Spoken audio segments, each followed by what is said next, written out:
When the mountain air is so crisp it sparkles, it's a good day to fly.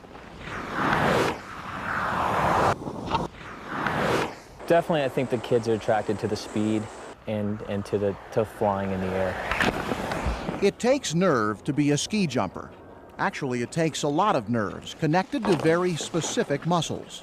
It definitely has to be quick power. You have to have the fast twitch muscle fiber, and then light.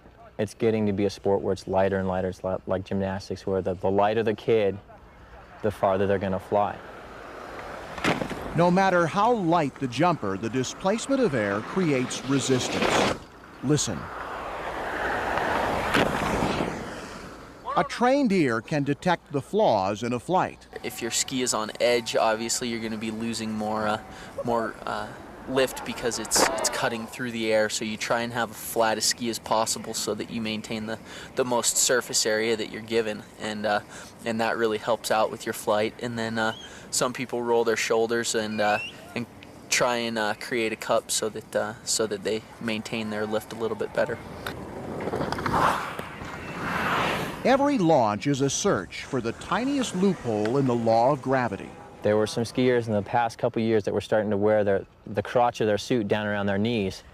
Other than making an athlete look silly, what would that accomplish? Well, the larger the suit, the larger the surface area. And the larger the surface area, the bigger your glider is.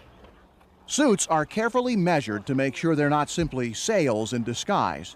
Skis are also regulated for size and material.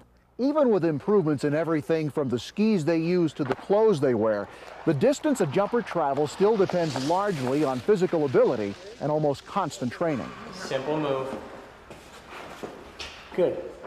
In the training room, jumpers work on the form and technique that will keep them in the air as long as possible. As they're coming off and they're moving forward, we're trying to make sure that they don't rise the chest up too high so that they're not blocking any air.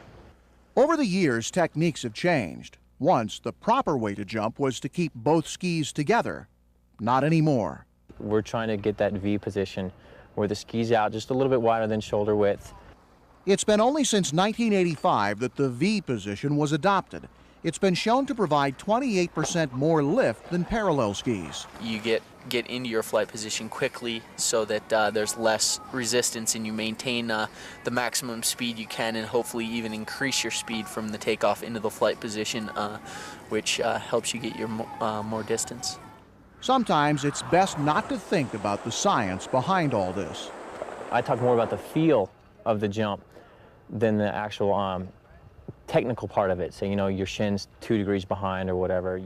Adam, still start sooner and try and do that again. How many more do you want to take? Everything from the shape of the hill to the direction of the wind factor into success or failure in the air. A slight breeze blowing up the hill can add as much as 30 feet to a jump. It's awesome, especially a day like today. It's just perfect conditions. You can just concentrate on what you need to do. Just have fun. Sometimes fun involves something a little different. To provide a look at a teammate's form in midair, a jumper wearing a camera follows him down the 90-meter hill.